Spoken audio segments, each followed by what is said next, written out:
Hello everyone, welcome to Mixed Marvel Arts, where I review comics, discuss comic book movies, and talk about MMA fights. Today we're going to be reviewing Spider-Man No Way Home, and this is a spoiler review, so if you haven't seen the movie yet, go out and watch it, and then come back to this video after.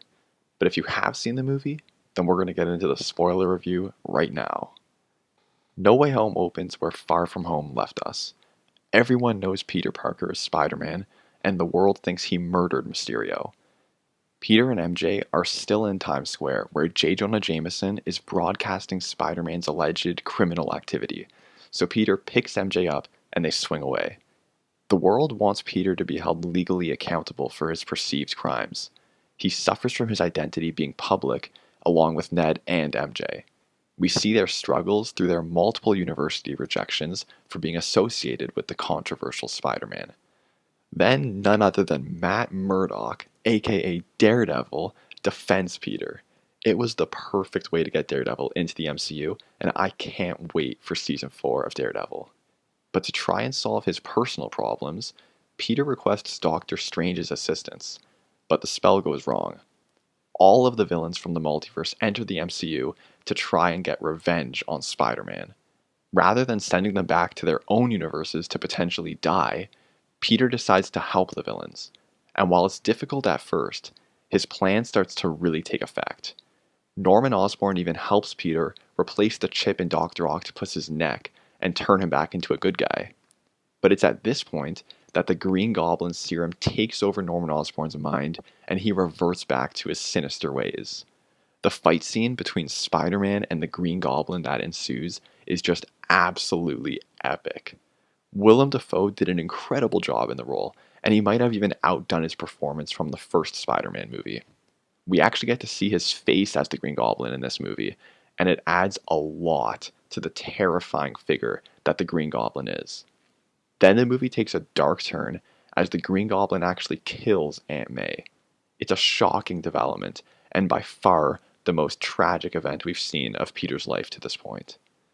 Tom Holland does an unbelievable job here at showing the guilt Peter feels over Aunt May's death. He really makes the audience feel for him. It's easy to understand his newfound objective to kill the Green Goblin, but it's crazy to see Spider-Man develop such a dark motive. And then the movie delivers exactly what the fans want to see. None other than Tobey Maguire and Andrew Garfield show up to save the day. There are some absolutely hilarious scenes with the three Peter Parkers working together and just discussing their lives. But their roles don't end there, because Andrew Garfield and Tobey Maguire help Tom Holland's Peter learn that he needs to direct his guilt over Aunt May's death towards something positive. The three Spider-Men swing into battle together to take down the interdimensional villains, and it is just a complete dream come true for Spider-Man fans. Andrew Garfield even saves MJ from dying after falling off a bridge. Andrew Garfield's Spider-Man sheds a few tears in this scene, as a reference to when Gwen died in The Amazing Spider-Man 2. It was a perfect sequence. The team of Spider-Men defeat the villains, and more importantly, save Tom Holland's Spider-Man from murdering the Green Goblin. But Doctor Strange is having problems of his own, as the entire collection of Spider-Man's villains from the whole multiverse attempt to break into the MCU and wreak havoc on the world. Tom Holland's Peter makes the ultimate sacrifice by telling Doctor Strange to cast a new spell and make the entire multiverse forget that Tom Holland's Peter Parker is Spider-Man, very similar to the Brand New Day storyline in the comics. This includes people from forgetting his identity like MJ and Ned, whom Peter trusts and wants to confide in. Peter takes responsibility for the situation, even though it isn't his fault that his identity was made public in the first place. He sacrifices his happiness by making MJ and Ned forget all about their time spent with Peter. They don't even remember he exists. Peter ruins his personal life to protect those he loves the most, and the rest of the world too. This is the most heroic thing he could have done, which is at the heart of who Spider-Man is. As the movie nears the end, Peter visits MJ to try and remind her who he is and the special relationship they had. But he bails on the plan when he sees that MJ is happy without him now. It's a really touching scene as Peter is tearing up and MJ is just confused since she has no idea who Peter Parker is. The scene between Peter and MJ is very reminiscent of the final scene from the original Spider-Man movie, where Peter has to reject Mary Jane in order to protect her from Spider-Man's villains. But to finish off the movie, we see Peter move into a new apartment and start sewing his new Spider-Man suit. It's made of plain threads, and I think it's safe to say this is the nicest Spider-Man costume we've ever seen on screen. This movie sets up an unbelievable sequel. Peter is preparing to enter university, and his chances of admission should be much stronger now that the public forgets he's Spider-Man. What are the odds that he'll end up getting into the same school as Ned and MJ? I think it's pretty likely. But Peter could have a tough road ahead with MJ, since she forgets Peter Parker altogether. And this could be a perfect opportunity to introduce Gwen Stacy and Harry Osborn to the MCU. Imagine Peter moves on from MJ and begins dating Gwen, while Harry dates MJ, just like in the comics. I also can't wait to see Spider-Man swallow his pride and start to work at the Daily Bugle for J. Jonah Jameson, the man who will do anything to ruin Spider-Man's reputation. Now that Peter is on his own, he'll need a job to pay for his rent and tuition. This movie also revealed Peter's friend Ned is actually Ned Leeds, the Daily Bugle reporter, husband of Betty Brant, and eventual Hobgoblin in the comics. Will we see Peter reunite with Ned at the Daily Bugle and eventually watch their friendship take a tragic turn when Ned does become a supervillain? This will be very interesting to keep an eye on. The next trilogy of Spider-Man movies could be a bit darker than the first three movies too, as we've seen the stakes rise with each film so far. The introduction of the symbiote in the credits scene could be foreshadowing a darker story to come. It would be so awesome if Spider-Man merged with the symbiote in the post-credits scene of Spider-Man 4, and then used the symbiote suit for the entirety of Spider-Man 5. Since Daredevil is officially in the MCU, that could mean Spider-Man will face the Kingpin in a future movie.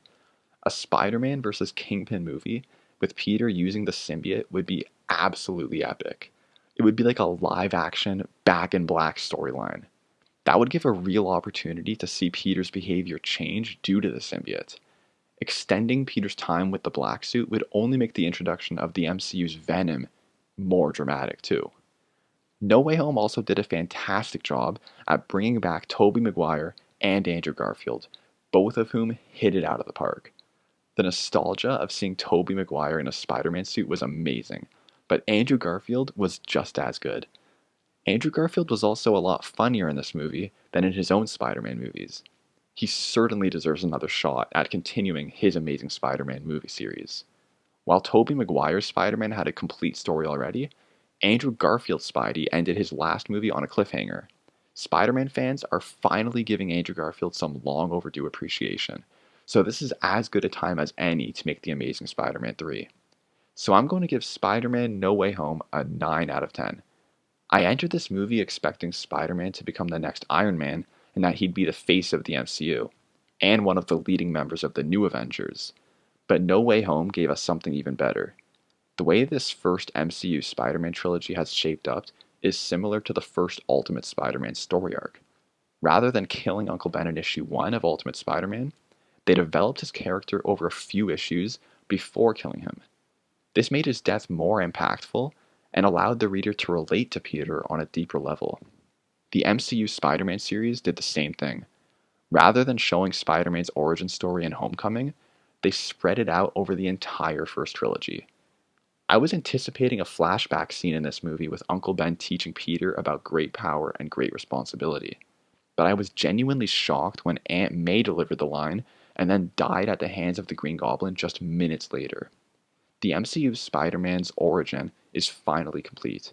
Now Peter has something to be guilty over, something to be a hero for, and something to work towards, because he finally understands that with great power comes great responsibility. Let me know in the comments what you thought of No Way Home, and your predictions for the upcoming Spider-Man movies. And do you want to see Andrew Garfield star in The Amazing Spider-Man 3? Let me know in the comments. I can't wait to hear your thoughts. Follow the link in the description to my Twitter page, and follow me on there for more mixed martial arts updates. And if you want to see more videos like this one, then hit the like button and subscribe to my channel. Thanks for watching, and I'll see you in my next video.